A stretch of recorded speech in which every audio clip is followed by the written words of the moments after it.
para trazer bastidores e retrospecto de Palmeiras e São Paulo. Os times se enfrentam nesse sábado às 21 horas no Morumbis, jogo de líderes do Campeonato Brasileiro. Dá para contar que esse é o clássico que o Abel mais disputou desde que foi contratado pelo Palmeiras em 2020. No período, 28 jogos, com muita vantagem do Palmeiras. 12 vitórias, 10 empates e 6 derrotas. E essa vantagem se dá de maneira ainda mais efetiva no histórico mais recente. O Palmeiras não perde para o rival há 11 partidas, desde 2023. Nessa sequência são 7 vitórias e 4 empates. Dos últimos 5 jogos, 5 vitórias do Palmeiras, com direito inclusive a eliminações importantes, como no Campeonato Paulista. O Palmeiras venceu o São Paulo em mais um clássico polêmico, garantiu vaga na grande decisão. Polêmicas têm sido a grande marca de Palmeiras e São Paulo quase sempre, ou pelo menos recentemente, com decisões a favor do Verdão. Foi por isso que nessa semana Rui Costa, o executivo de futebol do São Paulo, exigiu uma arbitragem isenta. Como consequência, o Anderson Barros se posicionou afirmando que ninguém vai ganhar no grito. Gostaria que você usasse o espaço para comentário para deixar seu palpite. Da São Paulo, da empate ou da Palmeiras no clássico desse sábado no Morumbis. E o São Paulo promete dar atenção especial à Sul-Americana, torneio que costuma ser preterido por vários times brasileiros. Durante o evento de sorteio dos grupos, Rui Costa, executivo de futebol do Tricolor, afirmou o seguinte, abre aspas, não vamos cometer o risco de desconsiderar essa competição. Times grandes vão jogá-la. A competição tem o mesmo número de campeões que estão na Libertadores. E isso vai exigir muito compromisso. Vale a lembrança de que o São Paulo foi sorteado no grupo C ao lado de Milionários, Boston River e O'Higgins, o O'Higgins que eliminou o Bahia no segundo mata-mata da pré-Libertadores. Rui Costa ainda completou afirmando a única conveniência que a gente tem nesse grupo é a questão da logística, pois há a tradição dos clubes, dos países e não vamos ter nenhuma facilidade. Você acha que o São Paulo é favorito no grupo? Qual será a caminhada do Tricolor na Sul-Americana? É um time que briga pelo título, tô curioso para saber a sua opinião, beleza? A Sul-Americana que terá pela primeira vez aí vários campeões da Libertadores, são 10 campeões da Libertadores nessa atual edição da Sul-Americana, tá? Será uma das mais difíceis da história do torneio, tem River Plate, tem Santos, tem São Paulo, Atlético Mineiro, salvo engano, mano, tem uma penca de clube aí campeão de Libertadores, tá? O Tricolor está no grupo C com Milionários da Colômbia, Boston River do Uruguai e O'Higgins do Chile, tá? Atenção, o jogo contra o Milionários, tá? Bogotá, altitude, tem que ficar atento. A fase de grupos começa na semana dos dias 7 e 9 de abril. O encerramento está programado para os dias 26 a 28 de maio. As oitavas de finais marcadas para os dias 11 a 20 de agosto. Já as quartas dos dias 8 a 17 de setembro. Semifinal, dias 13, 21 de outubro e a grande final para o dia 21 de novembro. O campeão embolsa 13 milhões e meio de dólares, 70 milhões e 600 mil reais na cotação atual. Rui Costa, diretor executivo de futebol do São Paulo, afirma que o São Paulo vai em busca aí da conquista do torneio, tá, rapaziada? Muitos torcedores do São Paulo pedem para que o Tricolor entre com um time sub-20, pá, não dê tanta atenção assim à Copa Sul-Americana, né? O São Paulo, inclusive, é o único brasileiro campeão do torneio que está na atual edição, né? São Paulo que conquistou em 2012. Você acredita que o São Paulo tem condições de conquistar o título da Copa Sul-Americana? Comente aqui abaixo a sua opinião. E a torcida vem se questionando quanto à utilização aí dos garotos das categorias de base no time profissional, né? O Globoesporte.com, inclusive, fez um levantamento aí sobre essa situação. Até mesmo na lista de relacionados, a molecada sumiu, né? O Luca, por exemplo, não é relacionado para um jogo há 6 rodadas, 6 partidas seguidas já. Tem um grande potencial, atacante de velocidade, driblador, ponta mesmo, né? Mas os caras querem insistir no Ferreirinha, né? Pedro Ferreira não é chamado há 5 partidas já. Um meia, criador de jogadas com muito potencial, seria uma ótima opção para o segundo tempo, mas também não é utilizado. O Jordan e Negruti estão há 4 jogos sem serem relacionados e são boas opções aí para o banco de reservas para o meio de campo, né? Mas não, é melhor insistir em Luan, Pablo Maia, que não estão bem. Nicolas, lateral esquerdo, ficou 2 jogos sem ser relacionado. Mike foi o jogador que mais foi relacionado para as partidas, ele foi relacionado para 14 das 17 partidas do Tricolor na temporada. Hugo foi apenas 2 vezes relacionado, TT e Igor Felisberto apenas 1 jogo, tá? Será que a molecada aí, a molecada que conquistou a Copinha do ano passado e que chegou à final desse ano da Copinha, né? Eles são tão ruins assim? Será que eles estão treinando tão mal assim no CT da Barra Funda no dia a dia? Pô, não é possível, cara.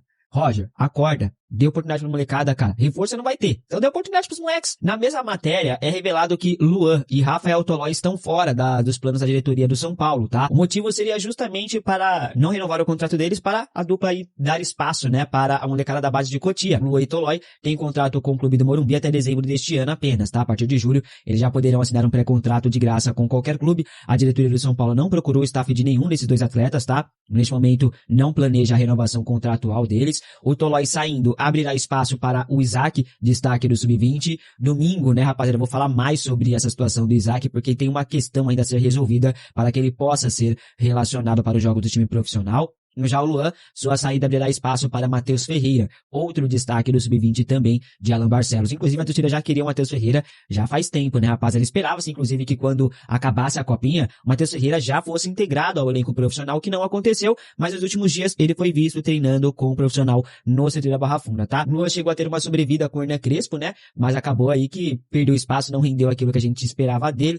Aos 26 anos, a tendência é a sua saída do clube do Morumbi. Sport e Ceará estão interessados na contratação de Luan e devem formalizar uma proposta já na próxima janela de transferências, tá? Você acha uma boa o que o São Paulo faz de não renovar o contrato de Tolói e Luan? Comente aqui abaixo. E a Polícia Civil concluiu que Rita Adriana, Cássia Prado, sei lá das quantas, Mara Casares e Douglas Schwartzman e Márcio Carlo Magno eram sócios informais em uma associação criminosa profissionalizada. A conclusão acontece após as investigações e um caderno de anotações que detalha todo o esquema, rapaziada. Tinha até mesmo ali divisão fixada de lucros, tá? No esquema aí de venda ilegal de camarotes que lesava o São Paulo Futebol Clube. O caderno em questão pertencia a Rita Prado, a Rita Adriana de Cássio Prado, né? Que foi recolhido após o mandado de busca e apreensão, né? A Rita, que é a pivô, se fez de vítima lá na Record, Jorge Nicola falando um monte, não, porque não sei o quê, porque foi comprado os áudios, ai meu Deus, ai meu blogueirinho preferido não pode ser... E aí, Nicola, vai falar alguma coisa? Vou continuar aqui, tá? Bom, pela primeira vez o relatório coloca Márcio Carlo Magno direto aí dentro do esquema. A casa do Márcio Carlo Magno caiu. O homem de confiança de Júlio Casares está envolvido no escândalo dos camarotes do estádio do Morumbi. Carlo Magno já havia aí sido citado por Douglas Schwartzman no áudio, né, rapaziada, como o responsável por ceder o camarote 3A do presidente do São Paulo até então, Júlio Casares, a Mara Casares, ex-esposa do ex-mandatário, tá? Mas agora, Márcio é visto como parte de todo o esquema, de toda a falcatrua, de toda a questão clandestina, né? Eu ganhei, você ganhou, todo mundo ganhou, né? Meu Deus, a casa tá caindo, irmão. A polícia destaca o seguinte sobre o envolvimento do ex-CEO do São Paulo, abre aspas. Este documento, o caderno, é o elo que une Márcio Carlo Magno à influência de Mara Casares e Douglas Schwartzman e a operação de Adriana Prado em uma engrenagem sistemática ou sistêmica de saque ao patrimônio, fecha aspas. No dia em que foi divulgado todo o esquema, o Carlo Magno negou qualquer participação. Deu até uma entrevista patética ao Globoesporte.com. Procurado ontem, após um novo relatório, ele preferiu se calar e negou que tenha qualquer envolvimento com Rita Adriana, Cássia Prado, ou sei lá das quantas, tá? A Polícia Civil concluiu que o esquema durou quase 2 anos, São Paulo sendo lesado e ninguém fez absolutamente nada.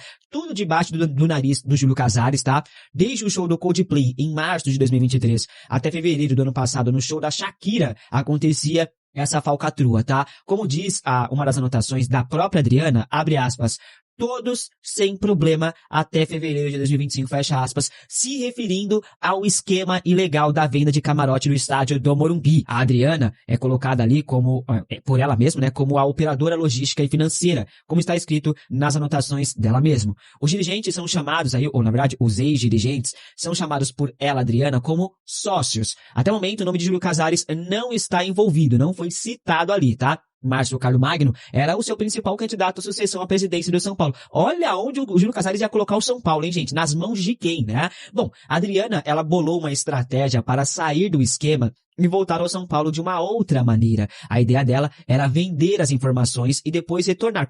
A primeira parte ela conseguiu. Ela vendeu as informações. Agora, voltar não tem como mais, né? Em um dos trechos ali que tá no caderno, ela escreveu o seguinte, abre aspas, eu não sabia de nada, fecha aspas. Mas depois ela riscou essa frase, meio que apagando, tá? Isso porque essa tese, ela não era sustentável. Simplesmente não era sustentável depois de tudo que ela escreveu no próprio caderno. Mano, essa mulher é muito burra. E ainda bem que essa mulher é muito burra. Graças a Deus, porque ela é muito burra que ela entregou todo mundo. E se entregou também. E aí, Adriana, não adianta desmaiar na delegacia, se fazer de vítima, dar entrevista à Record, o Jorge Nicola te defender. Não adianta, porque você não é vítima. E desde o começo eu falei, gente, a Adriana não é vítima de nada. E tinha gente aqui nos comentários dos vídeos querendo defender a Adriana, colocando ela como uma heroína. Ela não é heroína de nada. Ela faz parte de um esquema criminoso que lesou o São Paulo Futebol Clube. Deus sabe lá o quanto que o São Paulo foi lesado. Aí depois que ela riscou essa frase de que não sabia, ela escreveu, abre aspas, eu sabia que existia, fecha aspas, né? Mas isso também serve como uma confissão